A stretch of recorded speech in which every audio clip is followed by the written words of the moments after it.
പാറശാല ഷാരോൺ വധക്കേസിൽ വധശിക്ഷയ്ക്കെതിരെ ഗ്രീഷ്മ ഹൈക്കോടതിയിൽ അപ്പീൽ നൽകി. നെയ്യാറ്റിൻകര അഡീഷണൽ സെഷൻസ് കോടതിയുടെ ശിക്ഷാവിധി റദ്ദാക്കണം എന്നാണ് ആവശ്യം. എസ് ശ്രീകാന്ത് ചേരുന്നുണ്ട് കൊച്ചിയിൽ നിന്ന് വിശദാംശങ്ങളുമായി. ശ്രീകാന്ത്, എന്തൊക്കെയാണ് വിവരങ്ങൾ?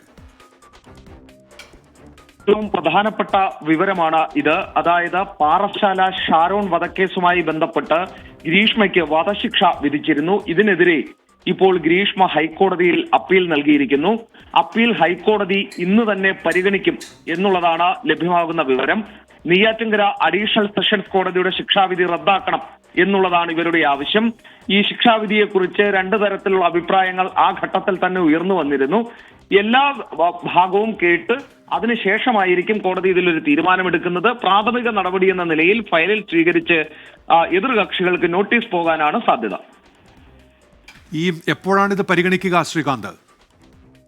രാവിലെ തന്നെ ഇത്തരത്തിൽ അപ്പീലുകൾ വരുമ്പോൾ രാവിലെ തന്നെ ആദ്യത്തെ ഐറ്റം ഒക്കെയായി ഇത് പരിഗണിക്കേണ്ടതാണ്. സ്വാഭാവികമായ ഒരു 11 മണിക്ക് മുൻപായി ഈ കേസ് കോടതിയുടെ മുന്നിലേക്ക് എത്തും.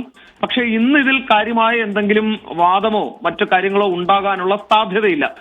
നേരെ മറിച്ച് എതിർകക്ഷികളായിട്ടുള്ള സംസ്ഥാന സർക്കാർ അടക്കമുള്ളവർക്ക് നോട്ടീസ് പോകാനാണ് സാധ്യത. പിന്നെ അതിന്മേൽ വിശദമായ വാദമൊക്കെ നടക്കണം.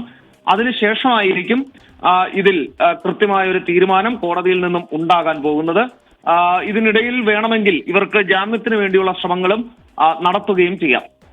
ഷാരോൺ വധക്കേസിലാണ് ഇപ്പോൾ ഗ്രീഷ്മ ഹൈക്കോടതിയിൽ അപ്പീൽ നൽകിയിരിക്കുന്നത്. എസ് ശ്രീകാന്ത് വാർത്തയുടെ വിശദാംശങ്ങൾ നൽകുകയായിരുന്നു കൊച്ചിയിൽ നിന്ന്.